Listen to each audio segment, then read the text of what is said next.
You ask Tiger to solve. This deals with linear equations with one unknown.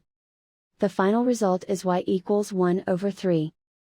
Let's solve it step by step. Group all constants on the right side of the equation. Subtract 4 from both sides. Group like terms. Simplify the arithmetic.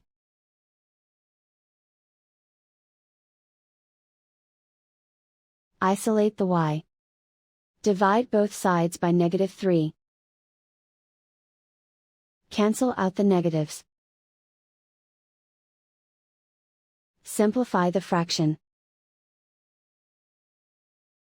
Cancel out the negatives. And so the final result is y equals 1 over 3.